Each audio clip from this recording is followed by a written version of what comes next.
Halo, selamat malam pemirsa. Kericuan mewarnai eksekusi rumah di kawasan Taman Sari, Jakarta. Keluarga yang menolak menghadang petugas bersama warga. Bersama saya Fazila Kairunisa, inilah iNews Malam selengkapnya.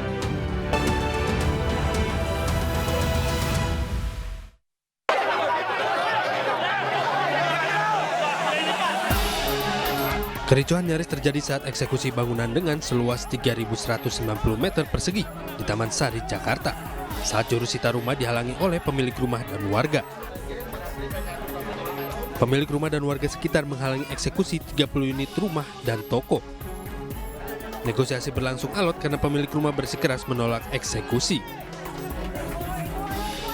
Salah seorang pemilik bangunan yang terkena eksekusi mengaku pengosongan hari ini adalah ulah mafia tanah.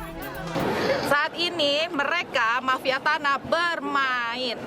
Mereka mendapatkan surat lelang, membeli surat lelang di Balai Lelang kelas 2 yang nggak jelas itu apa. Nah, Balai Lelang non eksekusi. Saat ini warga di MOB didatengin, kita eksekusi paksa. Ini adalah maling mafia tanah yang merusak aset warga. Tanah ini sebelumnya milik Gunarto Kertajaya, namun kini beralih kepemilikan berdasarkan risalah lelang yang dimenangkan oleh Depak Ruko Cugani. Pembeli lelang atas nama Depak Ruko Cugani, Dilip Ruko Cugami, dan Marsha Angrianto. Mereka sebagai pembeli lelang saat ini yang menguasai luas tanah 3.190 meter persegi berdasarkan risalah lelang nomor RL 003 garing PL 2 Romawi .32 garing 2015 tanggal 27 Maret 2015. Meski mendapatkan penolakan, namun jurusita tetap melakukan eksekusi di bangunan yang telah ditinggalkan pemilik. Dari Jakarta, Miftahul Gani, iNews melaporkan.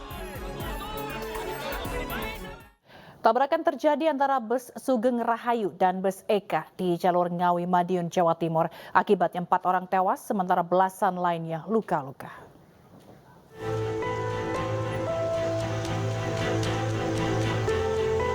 Kecelakaan maut terjadi antara bus Sugeng Rahayu dan bus Eka Cepat di jalur Ngawi, Madiun, Jawa Timur. Diduga kecelakaan terjadi karena bus menghindari pejalan kaki yang sedang menyeberang jalan.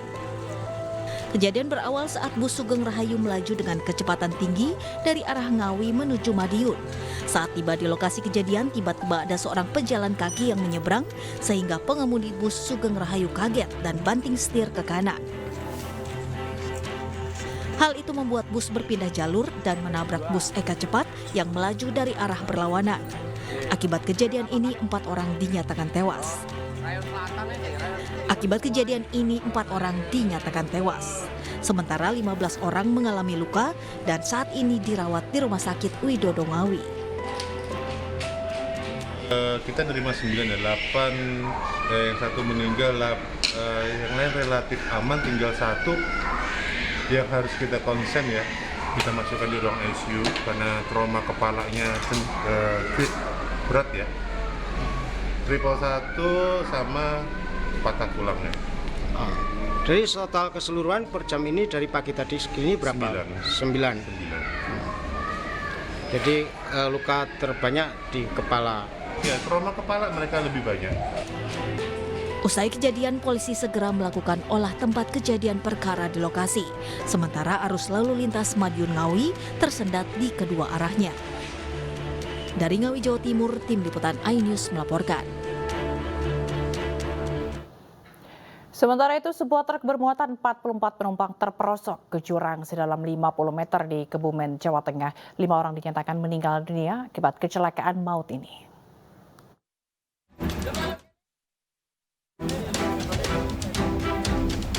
Setelah lebih dari 7 jam, evakuasi truk yang terperosok ke jurang sedalam 50 meter di Kebumen, Jawa Tengah berhasil dilakukan pada Kamis pagi. Proses evakuasi berjalan cukup lama, mengingat medan yang sulit ditembus oleh petugas. Kecelakaan ini mengakibatkan 5 orang dari 44 penumpang meninggal dunia yang masih berasal dari satu keluarga. Sementara itu, 19 penumpang lainnya mengalami luka-luka dan masih dirawat secara intensif di PKU Muhammadiyah Gombong dan Rumah Sakit Purbowangi. Dilalah itu satu RT itu RT 04 RW 1 Dusun Kaligending. Masih ada hubungan keluarga Pak antara kelima korban itu? Semua masih ada keluarga, Kerabat sepupu, iya, rata-rata sepupu. Dan saat ini sudah dimakamkan? Semua.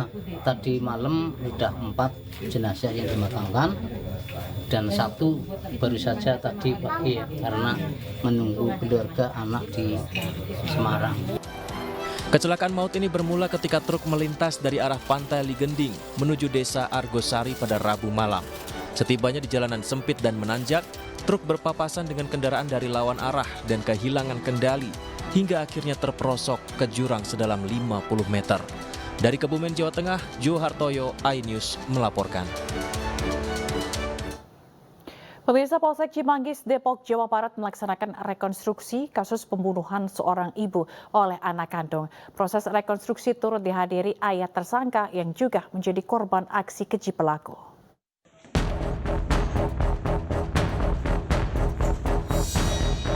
Tersangka kasus pembunuhan ibu oleh anak kandung di Depok, Jawa Barat menjalani rekonstruksi di TKP rumah mereka di kawasan Cimanggis, Depok, Jawa Barat. Saat rekonstruksi, tersangka Rifki Aziz didampingi oleh kuasa hukumnya. Ayah kandung tersangka yang juga menjadi korban turut hadir. Total ada 34 adegan yang diperagakan, mulai dari tersangka yang bertransaksi jual beli kardus dengan konsumen. Kemudian tersangka memanggil ayahnya, lalu meninggalkan mereka menuju rumah. Saat itulah tersangka menyeret sang ibu ke ruang belakang dan menghabisinya dengan menusuk korban menggunakan pisau.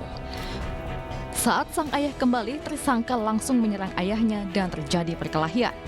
Ayah tersangka Bakti Aziz Munir menyatakan sudah memaafkan perbuatan keji anaknya. Sementara sang anak sudah meminta maaf kepada ayahnya sambil mencium kakinya. Saya berharap ya ini memang harus, ya walaupun gimana kan prosedur hukum harus berjalan ya. Tapi kan saya berharap anak saya itu dihukum seringan-ringannya gitu. Pihak Polsek Cimanggis menerangkan tidak ada fakta baru dalam rekonstruksi ini. Semua sudah sesuai dengan BAP awal. Jadi pelaku ini mungkin tadi terlupa pada saat dia melakukan penusukan karena memang kita ketahui bahwa penusukannya itu cukup banyak. Luka yang diderita oleh korban sekitar dari hasil visumnya itu sekitar 43 tusukan. Jadi mungkin dia deritanya berapa kali dan dia mungkin lupa. Nantinya hasil rekonstruksi dicantumkan sebagai kelengkapan berkas untuk segera diserahkan ke kejaksaan. Dari Depok, Jawa Barat, Iyung Rizky, iNews melaporkan. Praktek ilegal judi online kembali merajalela. Tidak hanya menyasar kalangan pelajar, judi online juga menyasar kelompok publik figur dan artis. Dalam waktu dekat, Barreskrim Polri akan memanggil artis Wulan Guritno terkait dugaan promosi situs judi online.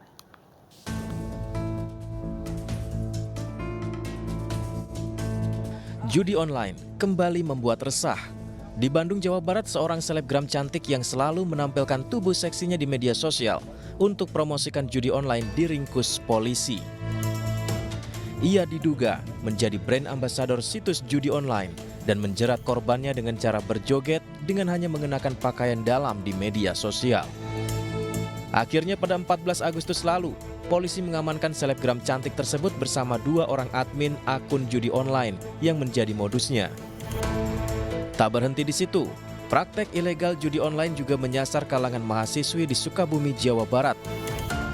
Seorang mahasiswi berinisial S, 18 tahun, dan temannya FU, 32 tahun, diamankan polisi karena diduga telah mempromosikan situs judi online melalui kanal YouTube miliknya.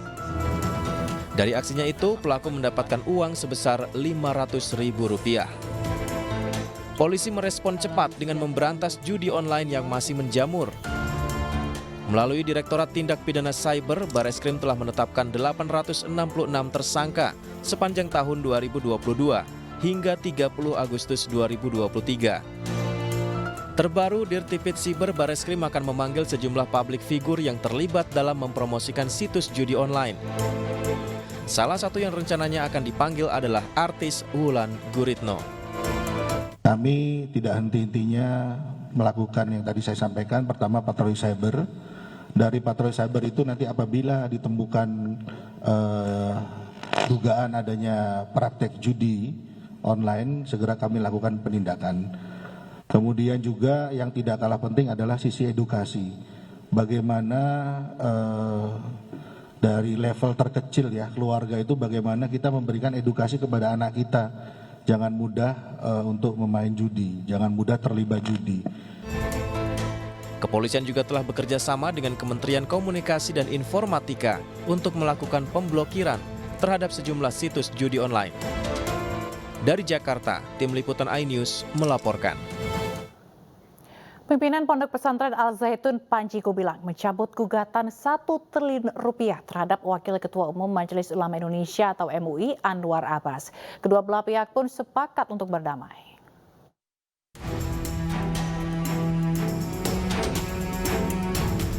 Pimpinan Pondok Pesantren Al Zaitun Panji Gumilang mencabut gugatan 1 triliun rupiah terhadap Wakil Ketua Umum Majelis Ulama Indonesia atau MUI Anwar Abbas. Keputusan itu diambil setelah kedua belah pihak menggelar sidang mediasi keempat di Pengadilan Negeri Jakarta Pusat Rabu siang. Namun karena Panji Gumilang ditahan, Wakil Ketua Umum MUI Anwar Abbas pun menemui Panji Gumilang ke Mabes Polri. Menurut Abbas, dengan dicabutnya gugatan itu, kedua belah pihak sepakat untuk berdamai. Yang intinya adalah mencabut gugatan beliau terhadap saya. Jadi berarti saya tidak harus bayar 1 triliun ya. Ya gitu. Karena beliau menggugat cabutannya, saya juga tidak menggugat. Dan saya tidak juga menindaklanjuti lagi. Stop sampai di sini gitu ya. Nggak salah ada lagunya itu ya, stop sampai di sini ya. Jadi intinya adalah dengan dicabut itu maka kami akan saling bermaaf-maafan. Sebelumnya kuasa hukum Panji Gumilang menggugat Anwar Abbas 1 triliun rupiah. Gugatan itu dilayangkan lantaran Anwar Abbas disebut telah melanggar hukum dengan melontarkan tuduhan berdasarkan dari potongan video di media sosial soal Panji Gumilang yang mengaku sebagai komunis. Dari Jakarta, iNews melaporkan. Presiden Joko Widodo perintahkan Panglima tindak tegas 3 anggota TNI yang menganiaya warga hingga tewas. Selengkapnya usai jeda.